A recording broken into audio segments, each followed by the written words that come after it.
The next caller is Charles in Fort Worth, Texas. Charles, you're live with Eric and Jamie. How's it going, guys? Hey, Good. doing all right. What's up? Hey, Eric, do you remember talking to me on Facebook? I do. I was Yeah. the Pagan talking to you about the other Pagan. That's right. I'm glad you That called in. sounds like the beginning of a joke, but all right. I know, it's funny. So what did you want to talk about? I think magic is more of a spiritual energy that's within us, and everybody has it. Is that something that correlates to the real world?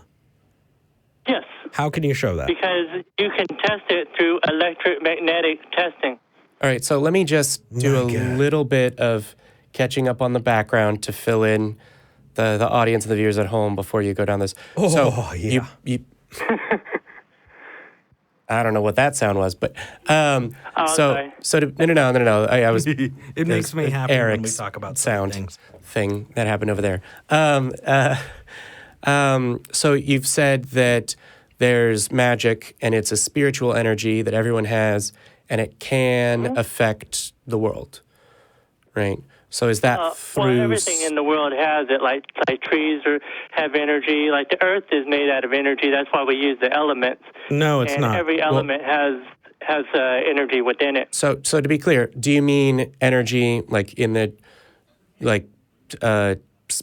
the definitions that you would find in like a science textbook, like the energy that is E in E equals mc squared, or do you mean energy in the like that? Well, okay, that's what's cool about. You can look at it from a science aspect, mathematics, universal.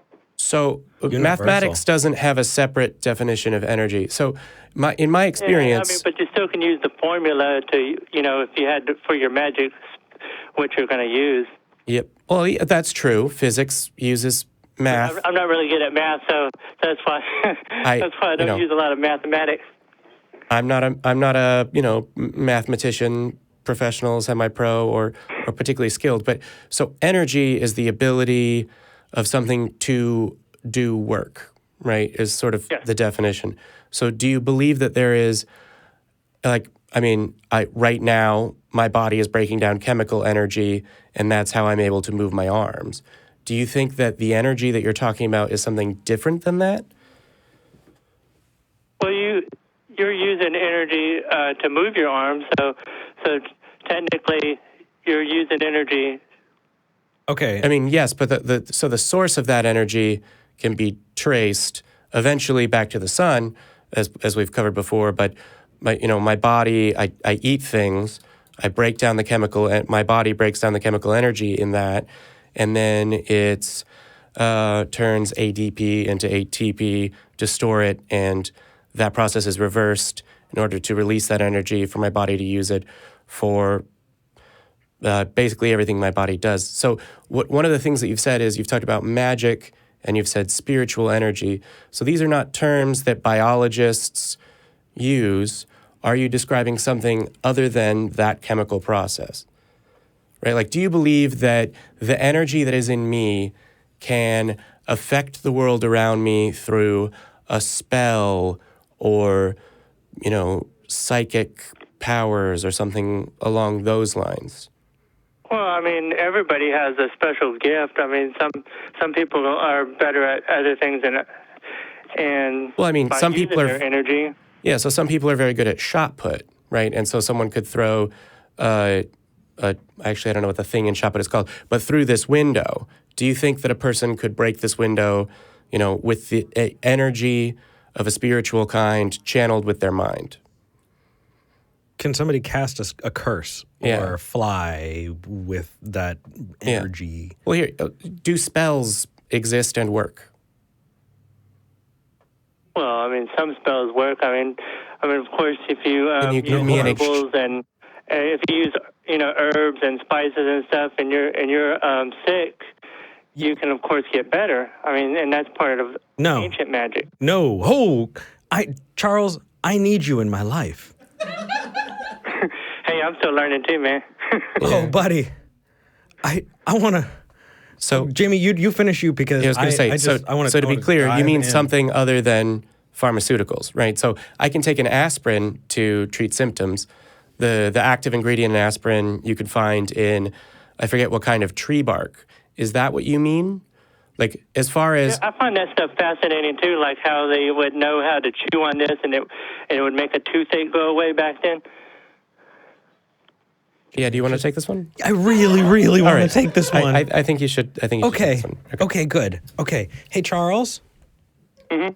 So I want you to know that I'm coming from a place of empathy. I really, really want to connect with you here, okay? What you're doing is you are taking things that may seem similar to you and distorting them so that they sound like they're the same. Okay, and I'm going to give you a few examples, right? So we talk about energy, right? We talk about energy in biology, like Jamie gave you in his example. We talk about energy in mathematics when we can, by using the theory of special relativity, E equals mc squared, we can be able to determine how much potential energy something has and, be able to work out their mass and those kinds of things. We know that because we investigated. And so we were able to apply terminology to be able to describe the things that we see, right? That's not magic. That's learning about the world around us, right? So if you say this is hold on, wait, Jamie, Charles, wait, put that energy. Charles, hold on, because I'm coming to a very, very big conclusion here, right? And the conclusion that I'm trying to get to is if you say, oh, this kind of spell, ancient magic, whatever, is the same as actual science, and actual investigation that people have dedicated their lives to, you have grossly blurred the line between reality and fiction. You need to actually investigate the world and then you can talk about it. But to baselessly assert something and then blur the line is to absolutely miss the point. And so I'm going to ask you a few questions to try and determine whether or not you're blurring that line, because you could just be using the word magic to determine, to redefine things that we know every day, which is what Jamie was trying to do. He was asking, this is something that we know every day. Are you just using a weird definition for magic? Well, you could use magic as knowledge. I mean, okay, then quit saying magic. Throughout the world, and the more you learn, the more you grow. So if you're talking about the definition of the word knowledge and the definition of the word magic, right? Is wisdom. What? To gain wisdom. Hold on. Is there any difference between those two words? Can something be magical and not be knowledge? Well, I mean, there's stuff that we don't know, and of course we continue to learn so we can know it. Hold on. So are you saying that magic is knowledge and things that you don't know? Things that you know and things that you don't know? Things that you're learning. You can continue to learn. And things that you're learning. That's why. So if magic is literally, hold on, Charles, hold on. So is magic literally everything? It could be. That makes. What do you believe that it is? No, hold on, he's saying what it is, aren't you, Charles? Yeah. What's that? You're saying what magic is. You're saying magic is literally everything. Those things you know, those things you don't know, and the process of learning. And magic, then, in your definition, not only makes no sense, but it makes things that actually do make sense difficult to understand. Not only is it a pointless and terrible definition. You know everything and you don't know nothing. Well, it's okay to not know everything, because then you continue to learn. That is so outside of the point of this discussion. No, hold on. That is so outside of the point of this discussion. It's a rabbit trail that I'm not going to follow you on. Yeah. So let's dive in. This definition of magic is worthless. It's beyond worthless. It's detrimental. Do you think that witches can cast magic spells? Do I believe they can? Do you think I can levitate something with my mind? And heal people? No, yes, no, I didn't say that. I said, can a witch cast a hex? Can somebody point and say some magic words and make something levitate or die? Oh no, I never done that myself. So real quick, do you think that somebody can? Here, let me just slightly help redirect that. Is that the kind of thing that can be done with magic? I don't know. I use magic to kind of gain balance within myself. Can you describe that process? I do a lot of meditation and spiritual healing like that. He has like sage. He is dropping my own holy water. So like many weird, freaky things that are their own rabbit trails. So I'm wondering if you're a Poe. When you say you use sage. My ancient relatives and ancestors were shaman. Do you know what a Poe is? Like a poet?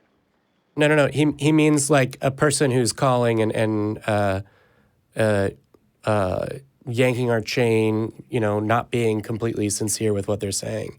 So this is the kind of show that would tempt someone. I really like that my ancient ancestors were Vikings and shamans and all that stuff, and witches, and to learn that heritage is very knowledgeable. I mean, okay. I like history too, but that doesn't mean that I think I can. Yeah. So you've said. No, I'm not trying to pull your chain or change your mind. I just thought, from a pagan's perspective, I could maybe let y'all know where I come from. You, sir, are absolutely amazing. Yeah. Thanks, guys. So, Charles, do you understand that this kind of thinking will never get you to truth, or never get you to the knowing about the world around you? Yes or no? The only reason I got into all this was not just because it's part of my heritage. No, Charles, hold on. I asked you a yes or no question. Back, and Wait, that's a whole other story. Yeah, that is freaky, and I'm not following you down the rabbit hole. I want you to answer yes or no. Yes if you or heard no. That story, you'd just be like, man. Don't care. That's Listen. Crazy. Answer my question. Yes What's or that? no. Do you even remember, or were you waiting for your turn to talk? Oh, no, I'm sorry. I'm partially deaf, too. Okay, I'll ask you again, right? This line of thinking will never get you to truth or knowing anything about the world. Would you agree with that, yes or no? No. Why? I'm constantly learning and growing and within a person. No, I asked you about this kind of thinking. I'm not asking you, right? Because I respect you as a person. I think that you're kind of the thinking that you're using, the epistemology that you're using to be able to determine whether or not a thing is true is so way off base that it is functionally useless at best and detrimental at worst. And so I'm asking you not about you as a person. I'm asking this kind of thinking. Do you understand that it's not useful at all? Yes or no? No, I mean, I've helped people in the past with my way of thinking, so... Okay, hold on. So people, Jim Jones helped people. No, cult leaders who lead their cults to commit suicide helped people too. But you're not supposed to harm nobody. Hold on. Well, no, now you're adding extra layers on top. I don't care. I'm asking you if you understand that if I help someone, that doesn't mean that what I think about things is true. Well, I mean, if you choose not to use it, then that's fine. I mean, I don't force to help anybody if they don't want me to. Again, you sidestepped the question. Do you understand that you're dancing right now? You're dancing around the topic. Yeah, I think you... Right? That this is contortion. I'm not asking you, Charles, if, people follow or listen to you or whether or not you're a good person or whether or not you help people. I'm talking about this kind of thinking. If you think people have magic and maybe kind of sort of people can do magic spells and maybe kind of sort of, I don't know, therefore I'm not going to think about it anymore, is a good way to get to know the world around you. Because I'll tell you right now, it's not, right? You investigate. You go, I want to know what is true. And then you use the best tools at your disposal to learn those true things and follow wherever the evidence guides you. What you don't do is just throw shit out there and go, It's never going to get you there, dude. Ever. Well, you're constantly learning. That's why I said no. I'm not. Never fully know everything. That's why I'm constantly, reading, researching, learning, meditating on it. So then, let's agree together that saying I don't know, therefore it can be true, and I don't know, therefore magic, is a really bad tool. Because if you're really wanting to grow, then that is a great tool to take out of your toolbox right now. So you're saying that people that have a heritage with something, and it's been one witch passed it down to another witch, to another pagan, to that pagan, that they should just say, hey, because we have grown this far and we have lasted this long, we should not even. It depends. Not even. So if you think that have killing our heritage anymore. No, but I'm saying that if that knowledge was, hey, I existed, fantastic. But if that knowledge is rolling chicken bones to be able to read the future is a thing, then fuck no, dude. Because you need to investigate whether or not it's true. And if it's not true, it's a really shitty tool. Well, right? I've learned a lot of stuff that's true. Like there are from cultures. My grandma, I mean, she could heal people with herbs and remedies and stuff like that. And it's do you understand that would be a lot better used than pharmaceuticals today? That's for sure. You, sir, are fractally bad. I mean, my goodness, this is like an unending kaleidoscope of topics that he's like an infinite onion, Jamie. Infinite onion. I don't. Well, here, I can. You are. I'm. So. But I Charles. would say look up the electromagnetic testing, because it will show not just ghosts and spiritual things have energy, but we have energy. Charles. Charles, and scientists have been able to prove that. No, they haven't. Charles, everything is going to be that's okay. not accurate. Yeah. Everything is going to be. I want to hug him. Yeah. Charles. If you'll let me, I can take him back for a bit. Yeah. Before I give you to Jamie, herbs and spices leads to KFC. If you want to know what medicine is, you find what actually works on the human body. And then you use that as medicine, which is the basis of how we got to the pharmaceutical industry. When you make baseless assertions and blur the line between things and then start to assert fantasy, anything can be true. And when you open your mind wide enough, your brain falls out. And my friend, your brain is hanging, man. We got to roll you back in. I want to give you good tools because I want you to succeed in life. And you are not using good tools right now. And we're trying to give you examples. So I hope you listen back. And after you talk to Jamie, I hope you listen back to this and try and use the tools that we're trying to help you with. And if you have questions in the future, I'm going to give you to Jamie. I've been on this for a little bit. You go ahead, dude. Hey, so Charles, I think in general on these calls, we operate under the assumption that people want to know what's true and believe what's true. And they want to do that even if they learn that, at one point I was wrong, and it's a very uncomfortable thing to learn that a person was wrong. I'm going into this conversation with the idea that if I learn that there's magic spells that work, particularly if there's one that pays my rent, that, I'm going to use that one real fast. But is that something that it's fair to say about your approach to this conversation, that you'd like to believe what's true even if it's uncomfortable? I've learned to don't always ask for what you want, because I've asked for money a few times myself for rent and be like, man, I need an extra $100, and then walk out of the store and there goes $100 and brush right against my leg. I'm like, well, I'll make sure what I ask next time. And hold on, it's just crazy. I've had that happen like 3 times. You do realize that money doesn't materialize out of nowhere. Somebody's probably was looking. Somebody was probably looking for that $100. No, what's heinous is that you wouldn't have tried to find the person who lost the $100. I'm always. I did go ask, and of course, in the store they said within a certain 24 hours or something, if somebody didn't come back for it, then I could get the money, and but at least I did the right thing. Okay, and then, good. And then I ended up getting the money. Okay, so the main point I was trying to get to, Charles, is if you come to a place where you go, wow, these beliefs that I hold are not supported by evidence or reason, would that change your mind about the beliefs that you hold?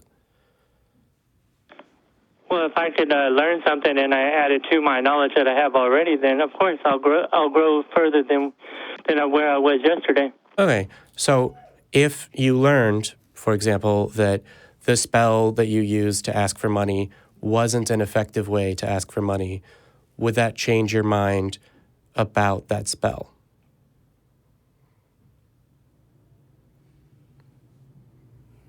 Well, I've learned not to ask for like material things anymore. Well, okay, I mean, but that's not really the answer to my question. My question actually doesn't even need to be applied specifically to that example. So there's a lot of things that you believe based on, as you've said, your heritage that have been passed down from generation to generation to generation.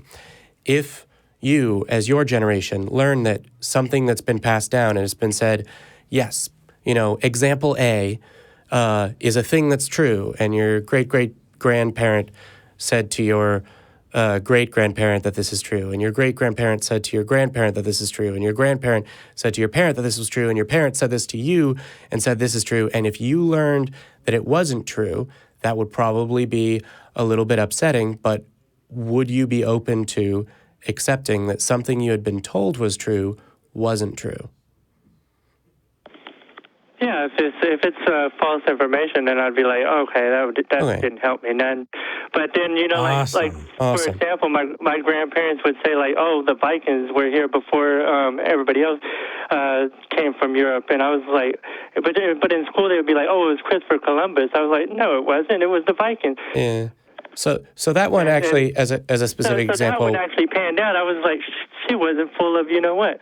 Yeah, You can say shit. Yeah, you can say shit on our if you would like to. You don't. It's not required.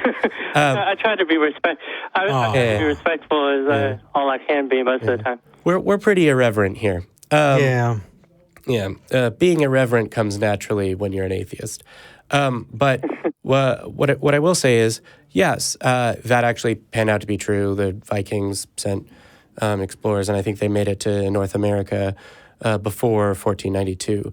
But the point that I'm saying is, do you think that if you were using a method to learn, right? So, for example, if the method you were using to learn was, I've found 2 books on the shelf, I'll flip a coin, heads or tails, and whichever one is heads, if it comes up heads, I'll believe whatever that book is, right? That's actually a really bad method to learn, because one of those 2 books could be Mein Kampf, which is bullshit. Spoiler alert, it's bullshit. But if there was a person who was using that as a method to learn, do you think that they would want to find a better way to learn what's true and not true? Yes. Okay. That's why you use more than one method. Right. Like, so you find the most reliable way, 1 method, 2 methods, whatever, to determine what is true versus what is not true. Right. So one of the things that I've heard you say in this call is that there's knowledge that's been passed down from generation to generation, and that it's a part of your heritage, and that that seems to be one of the reasons that you believe some of the things that you believe. Am I correct in saying that? Yes. Okay, but as far as the history of the world, there are lots of people who have believed things on that basis and been wrong. Right? So there's people who have had, knowledge, and I'm sort of using air quotes here, passed down from generation to generation, where that knowledge, in air quotes here, has been wrong, right? All of the examples I can think of are either racist or sexist and would be huge distractors, but people have been told things by their parents sincerely that are not accurate, right? And it's not necessarily that their parents are lying to them, it's that their parents are wrong. Like, people can be wrong about things. So do you think that, people that I'm directly related to told me this is a good method for human beings to use to learn what is true? Well, from what's been passed down from generation, yes, I believe they can use it. Okay, so from generation to generation, for example, there are some people in countries that have been told, our, clan, our tribe, our extended family group, we are the best tribe.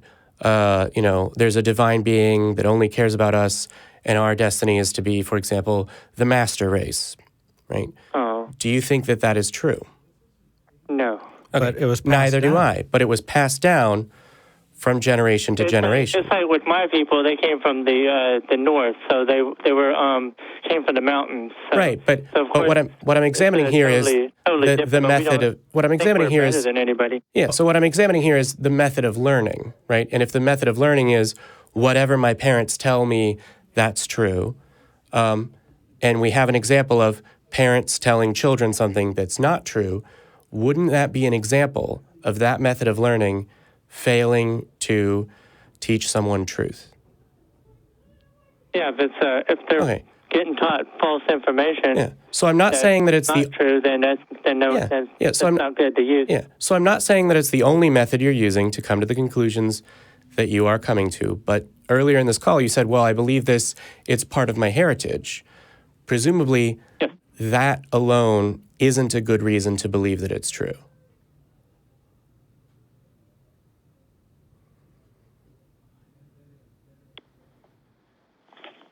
Charles? Yes, I'm sorry. I mean, but I'm So able to use it, and it's Yes, helped me so if get some- through the years. I mean, But that doesn't mean that it's a good reason to believe it. You can find other ways to validate whether or not a thing is true, right? Your reasoning that you're giving is really bad reasoning. That doesn't mean that you're not on truth, but that's not the reason it's true, right? right. So I can say, I've said before, if I had a made up religion, and I went out and helped people, and those people accepted my made up religion as true because I helped people, that would be very poor reasoning, right? Even if go out there and try to be Jesus. right. And I'm writing a book that says it. So, but I'm doing that because I'm trying to make a point, not because I actually believe it, but because the point is that you shouldn't be relying on that reasoning for that exact reason, right? I can say gravity exists because I will it to exist, right? Eric wills gravity to exist across the world, and that's why gravity exists. And I can say, see, I'm pointing to gravity, therefore Eric wills it, right? That doesn't actually make sense. They have proven that a butterfly across the world can No, it does. No, hold on. move its wings, and then on the other side it can rain. So Charles, chaos theory is not. That's not what that conclusion is. And that has nothing to do with what I said. Yeah. Right? Again, that's another rabbit trail that I think that if we nail down the epistemology here, if we nail down your methodology for understanding what's true or not, you can individually, on your own, conclude that that's wildly inaccurate. I know. Right. I heard that one the other day. I was like, well, no. Yeah. Yeah. But things do have effects that we don't always understand. Yeah. So the bit about a butterfly flapping its wings is an extract of part of an idea that's been simplified from a sort of broader field of almost philosophy. I suppose I'm very quickly reaching the end of my knowledge, but that falls into chaos theory as far as what the causal effects are that lead to, for example, a typhoon. What I will say is, I kind of want to go back to this. We were talking about believing things because they were passed down from generation to generation. And I think we were sort of in agreement that false things can be passed down from generation to generation. And we got to a point where you'd said, yes, but it's useful to me. I think what you said was, it's helped get me through the years, or I've used it to help get you through the years. Yeah, because I think like some of the other religions and faiths can be a little judgmental. I think that's very true. But what I will say is... Because I'm not just a pagan and a witch. I was actually born with a disability and a deformity. And I'm sorry to hear that. I was told early on when I went to Christianity church that people like me don't go to heaven. And that really messed me up. And that's heinous, and so man. I went through meditations and all kinds of stuff to try to grow and improve that people that might be a little different than other people can, grow and achieve, greatness and from this world to the next. So I think it's great that you found a way to get forward after being told something unbelievably inhumane. I'm sorry. Do you mind if... No. I'm sorry that you were told that. I don't blame you for being told something that's terrible. As a quick aside, do you mind me asking what version of Christianity the people were using to say that? Really? Okay. Wow, I've got more to learn about Pentecostalism. So, Charles, that is really, really, really heinous. Yeah. And I think that, unfortunately, those people are also using... That's why, like, after that, you would have to hear my near-death experience, and then when I came back, and that's a whole other story. But Charles, these people are also using some really, really flawed tools to understand the world around them. And yes. You have been subject to what happens when people use terrible reasoning to inform themselves about the world. Do you agree, then, that terrible reasoning can be very, very detrimental? Of course. I mean, if it's going to harm somebody, okay. if it's knowledgeable So let me give you an example, Charles. Let me give you an example. Like I've known people who have been told this spell, right, or this homeopathic remedy, or this chakra treatment, this rebalancing stuff, all of these different, quote unquote alternative methods, right, will heal you. And then I've seen those people get worse, and I have known people who have died because of that. Do you think that someone dying because they're being lied to is detrimental? Yeah, if it's not going to help them, then, right? Yeah, so that's no good. But yeah, I mean, so then it's worth some, like herbal remedies that they can use. No, hold on, Charles. Make them better. Charles, of course, Charles. I'll be like heal the cancer. Charles. Yes. I want to see cancer eradicated, and I want to follow the evidence and investigate and empower those people who are much smarter than me to be able to find or create a cure for cancer, right? If somebody says, I'm going to throw together some herbs and cure cancer, and that person has not gone to the press to make sure that everyone in the world has this cure tomorrow, then that person is either completely immoral or doesn't actually have that cure. Well plus the FDA doesn't approve everything that actually works most of the time, and it's just like... So you need to investigate. You need to investigate those claims. What I'm trying to what I'm trying to get you to, though, Charles, is that it is fucking detrimental, right? And again, I'm not cussing at you. I'm cussing at a very, very painful tool that people try and use that does not work and kills people. This tool that you're describing right now kills people, right? And I'm not trying to use this as an argument, from Consequent, right? And you can look that up, and I understand that it can sound that way, but it is so bad that it's not just something that goes, oh yeah, well, it doesn't matter, right? It matters so much to me that I'm talking to you right now, telling you that is a really bad idea. People die because of it. And so I need you, dude, to really, really understand that you need to investigate medical claims before you say that it's true. And what you're doing right now, even as an aside, even in the middle of this conversation, you're throwing in medical claims that are untested and could kill people. You don't want to be that person. You've understood, you've felt what it's like when somebody uses a bad way of thinking to inform their world. They hurt people, and I don't want you to hurt people. Do you understand why that's so important to me, Charles? Yeah, of course. But I don't go around hurting people. If you're using that as ideas, you are, Charles. You are hurting people because you're propping up a system that a lot of con artists use. They rely on people like you to validate their claims. So what I will say is it's also not just con artists. So, Charles, ideas are very powerful because they are what motivate human beings, and beliefs motivate human beings, right? If a person believed, oh, this person has lung cancer, if I hit them in the head with a sledgehammer, that will cure them, I think you and I could agree that that would be a very, very bad idea. The unofficial position of the ACA, because I'm not allowed to declare those without the board, is in opposition to hitting people with sledgehammers. But you could agree that that's an idea and it would be dangerous. And if there was a person going around telling people, no, it's been proved by science, without the backing research, evidence, or testing, because we don't need to test that because we know how blunt force trauma works, presumably a person going around saying that would be something that you would be opposed to generally. Maybe. I mean, it's a gimme question. Do you think that people should get hit in the head with sledgehammers? No. All right. Do you think that someone should say that getting hit in the head with a sledgehammer is a good idea?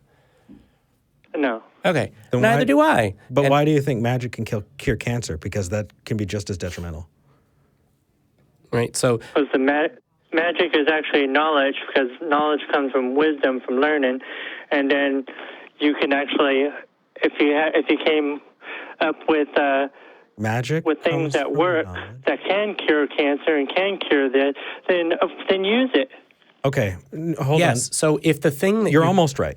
So what is the method that you use to come up with that cure that you would want to use? How do you figure out whether that works? Well, I usually test it. All right. So testing, like the last guy testing potential. He tested one spell one time. Well, actually, what I do is I actually test it over and over again to make sure it works. That's cool. So how familiar are you with the scientific process as far as testing claims and proposed cures for illnesses? Because you're very close to describing that method. So in part, it's form a hypothesis, come up with a methodology, the hypothesis being the cure cancer spell, that, it's a hypothetical. I don't need to come up with the details right now because it's just an example about methodology. So-and-so comes up with a cure cancer spell. They test it on 5 people, and those 5 people's cancer goes into remission, right? So the way that we further test that is we see if it can be replicated again in some other way, right? So you get shamans the world over to try to perform this same spell or this same method or this same pharmaceutical using this same treatment in very strictly controlled conditions, right? Because one of the things that we know about cancer is sometimes it goes into remission without intervention, right? That's not very common. We don't rely on that as a method of treatment, but what we have to do if we're trying to figure out, this is what we're going to do in response to cancer, is we want to make sure that cancer treatment is reliable as we can make it, that it works or that it helps in 80% of cases or 90% of cases, or that it does something that's beneficial, right? And so the method that's been used that has been tested in this way, independent verification and replication, has been demonstrated to test and to find effective cures and treatments for illnesses.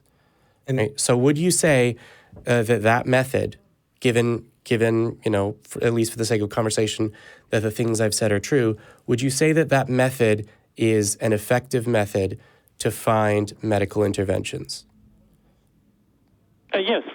Okay. Good. So if, for example, something like homeopathy has been tested repeatedly, and those tests have demonstrated that given people that are treated with homeopathic remedies and people that are not treated with homeopathic remedies have statistically uniform or the same results, would you say that would demonstrate that homeopathy is not an effective intervention? Not sure. How many times did they test it? So a lot for years. So, for example, then if it didn't work, then it didn't work. Yeah, right. So, if the kinds of methods that you're proposing, right, if the mechanisms, for example, for chewing, for the life of me, I cannot remember the tree bark, in order to treat a headache, were understood. Is it willow bark? Yeah, the tree bark that had Novocaine in it.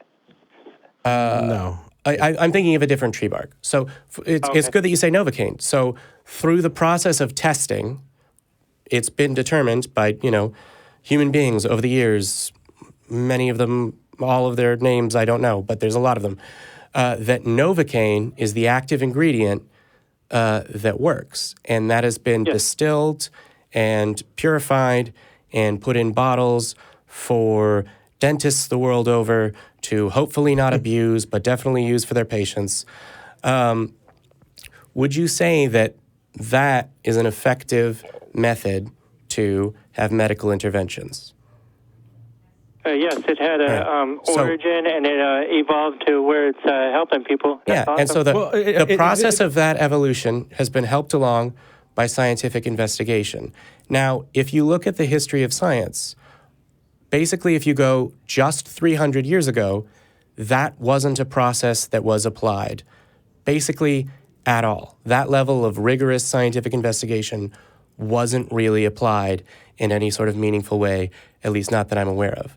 So given that there were people saying, I know definitively that this is true, I know definitively that leeches will help cure your illness, would you say that, well, before they've applied this method, in order to determine that this is reliable, that we would want to question and test that medical intervention before we started prescribing it?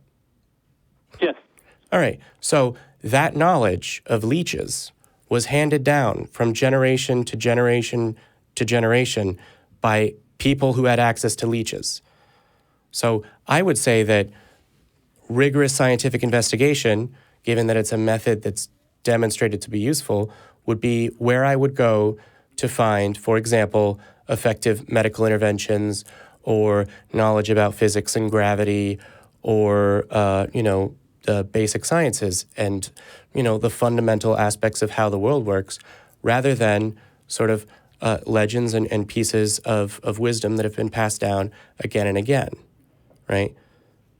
Because what happened with those is people passed down legends and things, and some of them were, hey, if you chew this tree bark, it will help your toothache. And what human beings did is they applied rigorous scientific investigation. They discovered Novocaine, they discovered ways of using it, and now we use Novocaine rather than tree bark because it's a more efficient way of getting to it. But some of those legends, if you say a prayer over someone, or you wave something, you wave burning whatever in front of them. I don't know them because we don't do them, because we applied rigorous scientific you're testing. About like sage, like burning sage and stuff like that? So I don't actually know whether sage has been used as a medical intervention, but some of those legends that have been passed down from generation... more common. Yeah, some of those legends that have been passed down from generation to generation have been rigorously scientifically tested, have been demonstrated not to have reliable effects, and have been abandoned as medical practice. So if you're trying to figure out what works to affect the world, either as far as medical intervention or physical intervention, right? Like if you wanted to destroy a building because you wanted to build a new one that was better able to withstand earthquakes, would you use methodology that had been rigorously scientifically tested and designed, or sort of folk legends? Probably stronger beams. Well, yes, but... What does that have to do with what Jamie said? Yeah, that's not the question I asked was, would you rely on rigorous scientific testing and design or folk legends as the basis for your decision? Well, in folk legend, they build pyramids. I'm sorry. Okay, I'm done with They this. build pyramids. So actually, the pyramids were designed with... They know how to do all that. Yeah, so the pyramids were designed by studying architecture, right? And which blocks supported which blocks. So here's what I will say. We need to move on to other callers, Charles, but I am begging you, please, hopefully your next Sunday is free. Call back. Call back in. And what I will say is, watch this video back. I know that I will. Do your best to spot things that I've said that didn't make sense, things that you've said that didn't make sense, or that where we didn't, we talked past each other, or we didn't make our point clearly. And we should revisit this because I think we're really onto something here. Yeah. But we have gone through most of the show. Yeah. So we got to scoot. Sorry about that, guys. No. It was a good call. Wait, hey, quick conversation. we control how long the calls go, so it's on us. But it can I get you to promise to maybe call back? Actually, we're going to put them on. We're going to put them on hold, Charles, and they'll talk to you on the other line, and we'll see if we can connect with you. Okay. So is that Okay. is that something you're interested in? Or if you want to just hit me up on Facebook. Nope. I want to have this on the air. On your site. You sir, are I think this is a really treasure trove helpful conversation. of bad epistemology. And while I care about you, if you don't I think like you're. the way I think sometimes, I mean, that's fine. I still like you guys. And we still like you too, man. So- But we want to work with you on giving you the best toolbox possible. We want to help sharpen and give you exactly what you're going to need to be able to be successful in the future. And it's not just about religion; it's about everything that you use to inform your world. How you approach the world. So like Eric said, we're going to put you back on hold. Right. Thanks for calling in, Charles. Thank you. It was a good conversation. All right. So